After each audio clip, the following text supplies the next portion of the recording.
Sir ನಮ್ಮ ಮನಸ್ಸಲ್ಲಿ ಏನು ಬೇಡ್ಕೊತೀವೋ ತಾಯಿಯಲ್ಲಿ ಬರ್ದು ತೋರಿಸ್ತಾಳೆ ಸರ್. ನಿಮ್ಗೆ ಏನೇ ಕಷ್ಟ ಇದ್ದರೂ ತಾಯಿಯಲ್ಲಿ ಬರ್ದಿದ್ದು ತೋರಿಸಿ ಆಮೇಲೆ ಪರಿಹಾರ ಅವರೇ ಹೇಳ್ಕೊಡ್ತಾರೆ ಸರ್. ಹಿಂಗೆ ಮಾಡಿಸು ಅಂತ ಅವಾಗಿಂದ ಒಳ್ಳೇದಾಗಿದೆ ನಮಗೆ. ಫಸ್ಟು ನನ್ನ ಕಾಲು ನಡೆಯೋಕ್ಕೈತಿರಲ್ಲ ಸರ್, ಫುಲ್ ಉತ್ಕೊಂಡ್ಬಿಟ್ಟಿದ್ದು ಗಾಯ ವಾಸಿಯಾಗಿ ಮಾಡೋಳೆ ತಾಯಿ. ಈಗ ನಡೆಯಂಗೆ ಆರಾಮಾಗಿ ನಡಿಬೋದು, ನೋವು ಬರೋಲ್ಲ, ಏನಿಲ್ಲ.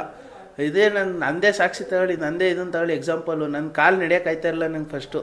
ಇಲ್ಲಿಗೆ ಬಂದಮೇಲೆ ನಾನು ಹುಷಾರಾಗಿದ್ದೀನಿ. ತಾಯಿ ಕೈ ಹಿಡಿದವಳೆ, ತಾಯಿ ಕೈ ಬಿಟ್ಟಿಲ್ಲ ಸರ್. ನನ್ನ ಅಷ್ಟರವ್ರಿಗೆ ನಂಬಿಟ್ಟು ಬನ್ನಿ, ತಾಯಿನ ಖಂಡಿತ ಒಳ್ಳೇದು ಮಾಡ್ತಾಳೆ. ತಾಯಿ ಕೈ ಹಿಡಿತಾಳೆ, ಕೈ ಬಿಡೋಲ್ಲ ತಾಯಿ.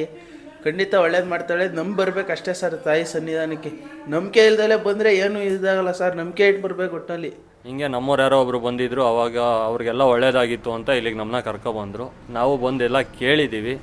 ತಾಯಿ ನಡ್ಸ್ಕೊಡ್ತೀನಿ ಅಂತ ಹೇಳಿದ್ದಾಳೆ. ನನ್ನ ಮನಸ್ಸಲ್ಲಿ ಏನಿತ್ತು ಅಲ್ಲಿ ಬರೆದಿದ್ದಾಳೆ. ಅದ್ರ ತಕ್ಕನಾಗ ಎಲ್ಲ ನಡೆಯುತ್ತೆ, ನಾನು ಮಾಡಿಕೊಡ್ತೀನಿ, ನಾನು ಇದ್ದೀನಿ ಅನ್ನೋ ಆಶ್ವಾಸನೆ ಭರವಸೆ ಕೊಟ್ಟಿದ್ದಾಳೆ. ಸ್ವಲ್ಪ ನೆಮ್ಮದಿ ಶಾಂತಿ ಅನ್ನೋದು ಇವತ್ತು ಇಲ್ಲಿಗೆ ಬಂದಾಗ ಸಿಕ್ಕಿದೆ.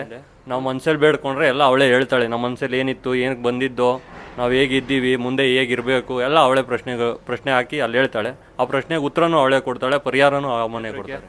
ನಿಮ್ಮ ಮನಸ್ಸಲ್ಲಿ ಏನಿದೆ ನೀವೇನು ಹೇಳೋಕ್ಕೆ ಹೋಗ್ಬೇಡಿ, ಬಂದು ದೇವ್ರ ಮುಂದೆ ನಿಂತ್ಕೊಳ್ಳಿ.